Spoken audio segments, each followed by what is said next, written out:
romantic Wills and Kate picture that proves Meghan wrong. A touching shot of Prince William and Kate has emerged that highlights the big mistake the Duke and Duchess of Sussex made. The Swiss ski resort of Klosters has provided a backdrop to a number of significant royal events. It was there in 1988 that Prince Charles survived a fatal avalanche, which killed a friend, and where, in 1992, Diana, Princess of Wales, found out her father had died.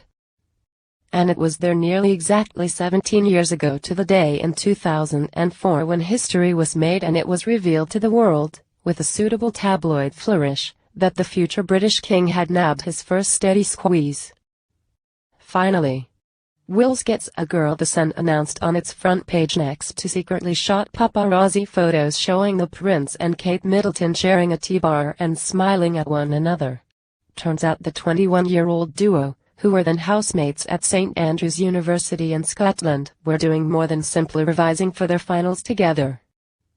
On that April day, Kate was outed for the first time as a royal girlfriend, thus putting permanent press cross-shares on her Zara-clad back and firing the starting pistol on photographers stalking the back streets of Chelsea in pursuit of shots of her.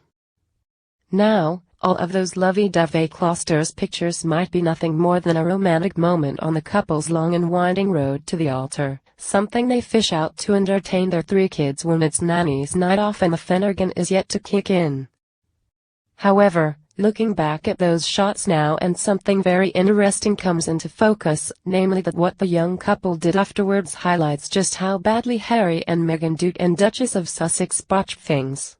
Let's get a couple of things straight here. To be a royal girlfriend was never a particularly envious role. Sure, one might get invited for grand country house weekends, and who could beat the frisson of passing beneath the palace gates for the first time? Also, snogging next to a few priceless Rembrandts or just outside the throne room must be quite the aphrodisiac. The downsides though were legion, the most weighty being, of course, dating a Windsor meant being hunted ceaselessly by the press.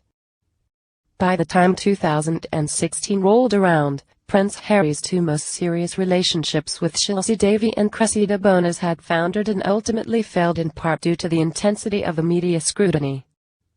Cupid, luckily, had other plans for the former army captain, and in June of that year he was introduced to actress Meghan Markle on a blind date. The rest is a story of such high highs and low lows that it would make Cinderella want to have lengthy lie down. When their romance was revealed, it was entirely understandable, and applaudable, that Harry would want to protect his girlfriend from the media onslaught that followed, going so far as to have Kensington Palace put out a statement excoriating the media for the sexist and racist coverage of the Suits star. But what followed was a steady escalation of animosity and bile, on both sides.